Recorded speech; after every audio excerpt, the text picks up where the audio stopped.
And we have new reaction here in America's newsroom to a story first reported here on Fox. Allegations that the U.S. government knew about arms being sent to Libyan rebel groups. You might remember more than 2 years ago when Senator Rand Paul asked then Secretary of State Hillary Clinton when this report first surfaced. This from January 2013. It's been in news reports that ships have been leaving from Libya and that they may have weapons. And what I'd like to know is the annex that was close by, were they involved with procuring, buying, selling, obtaining weapons? And were any of these weapons being transferred to other countries, any countries, Turkey included? Well, Senator, you'll have to direct that question to the agency that ran the annex. And I will see what information is available. And you're saying you don't know? I do not know. I don't have any information on that. We have new information as of last week now. And in his first television interview since the story broke on Fox Files, Republican Senator Rand Paul, Kentucky, is here this morning, also running for president. Senator, good morning to you. Good morning. We remember that day well. You asked about Turkey. She said she did not know. You asked about other countries, any countries, and then referred your question to the agency, which we assumed at the time was the CIA. What are we led to believe now, do you think, Senator? I find it very hard to believe that Hillary Clinton didn't know. In fact, she was the biggest cheerleader for sending these arms and redistributing these arms into Syrian rebels.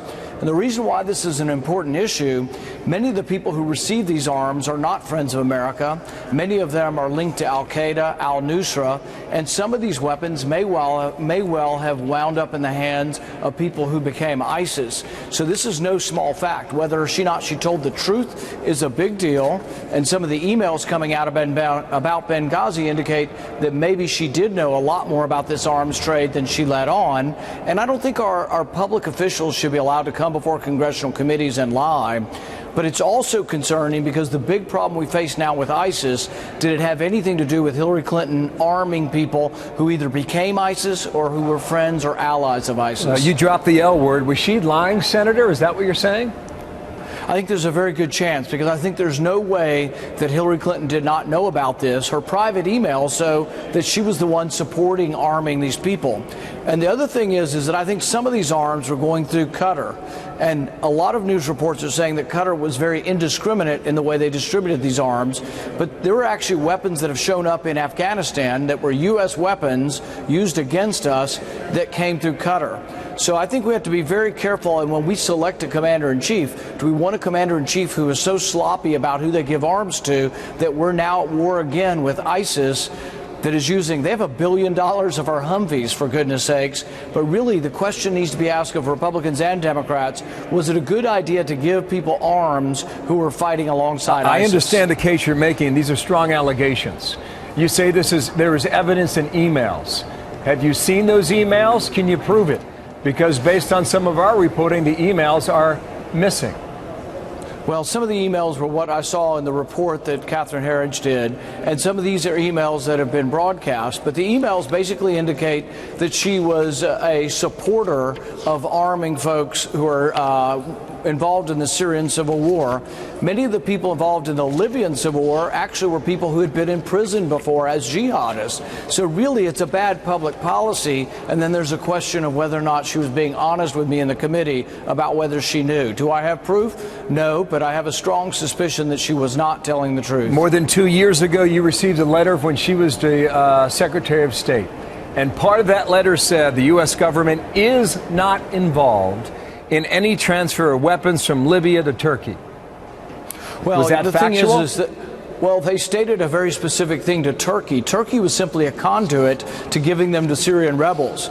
You'll notice in the letter they did not say that the U.S. government's not involved with transferring arms to Syrian rebels, because I believe they were. And I think the CIA annex was involved with this, collecting weapons in Libya that had been dispersed by toppling Gaddafi. 15,000 shoulder-to-air missiles went missing when Gaddafi was toppled. These are now all over the world, but the CIA annex was trying to collect some of these, ship them through Turkey into Syria.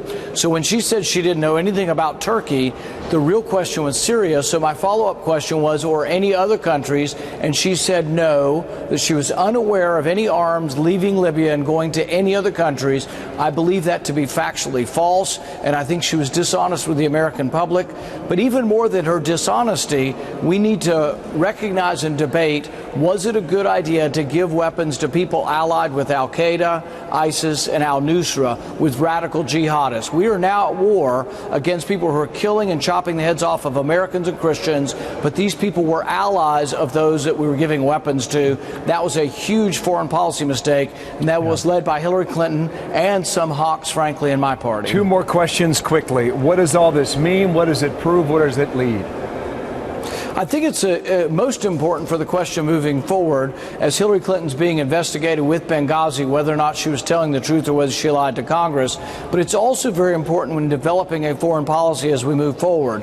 We have to do something about ISIS now, but it infuriates me that they have $1 billion worth of U.S. weapons and that we also were arming their allies for years, and that some complain the only thing we did wrong was we didn't give enough arms to the allies of ISIS, and that's a real mistake. And that's the debate that's happening on both sides of the aisle, as you point out as well. Final question. She said yesterday in that interview on CNN that she broke no laws with her emails. Did she or not?